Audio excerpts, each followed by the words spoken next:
how to replace the ET-LAD60W Twin-Pack in a Panasonic PT-D6000US. You will need a Phillips number 2 screwdriver. Step 1 is turn off the power, unplug the projector.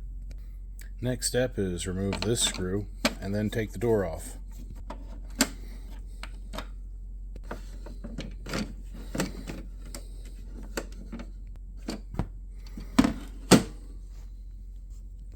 Next is remove or loosen all the screws.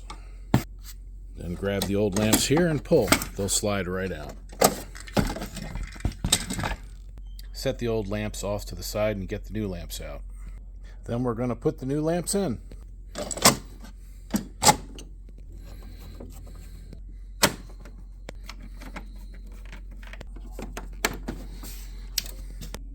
Thanks for watching.